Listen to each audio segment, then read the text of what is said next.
Pacquiao's place in boxing history is cemented. Antonio Margarito, on the other hand, his boxing reputation may be soiled forever by a different type of cement. After his devastating 11th round stoppage of Miguel Cotto in July of 2008, Antonio Margarito was considered one of the best and most feared fighters on the planet. That would all change, maybe forever, 6 months later.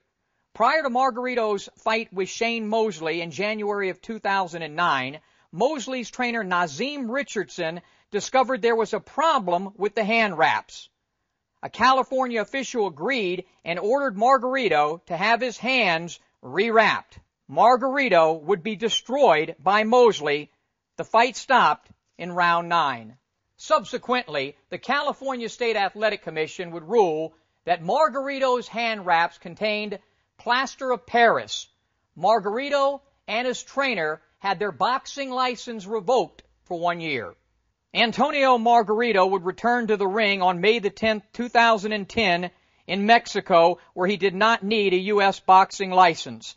He won a unanimous 10-round decision over Roberto Garcia. Following that, the Texas Athletic Commission would actually grant Margarito his boxing license, making this fight with Pacquiao possible. Shame, shame on them. The act of tampering with the hand wraps in professional boxing is about as an egregious act as there can be. It is simply criminal because it puts the opposing fighter's life in jeopardy. Margarito should have never been licensed to fight again. Having said all of that, enough about the controversy, let's go on to the fight. Antonio Margarito turned pro in 1994. He has a very impressive record of 38 victories, 6 losses with 27 KOs. He is a former WBA and IBF welterweight champion. Margarito is a non-stop pressure fighter who wears opponents down as much mentally as physically. He possesses all the punches in the book, a real stiff left jab, devastating uppercuts. Combine that with tremendous stamina and a sturdy chin, and it's no wonder that prior to the bout with Shane Mosley, Margarito was considered one of the pound-for-pound best fighters on the planet.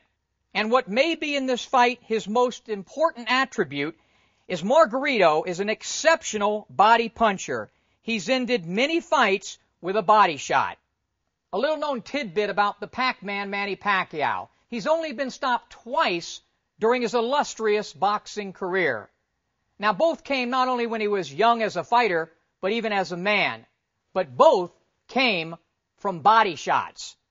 We bring this up because, as we mentioned earlier, Antonio Margarito is an exceptional body puncher. This would be, in my opinion, his best strategy for an upset. He's not going to be fast enough or quick enough to catch Manny on the chin, but the body, that could be a different story. Now, we all know what the Pac-Man brings to the table once he steps inside the squared circle. He has become the most dynamic fighter on the planet, winning championships from flyweight, that's 112 pounds, all the way to welterweight, more than 30 pounds north. Simply amazing. Along the way, Manny has not only beaten, but dominated and blown away some of the best fighters in the world. Eric Morales, Marco Antonio Barrera, the Golden Boy Oscar De La Hoya, Ricky the Hitman Hatton, and Miguel Cotto.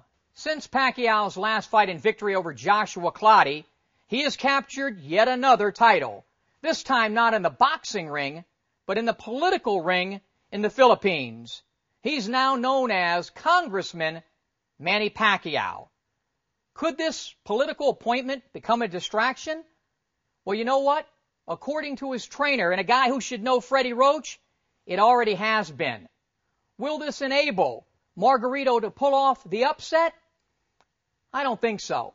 At the end of the day, I still believe that Manny Pacquiao will be too fast, too quick, and simply too good, and will break down and beat up Antonio Margarito.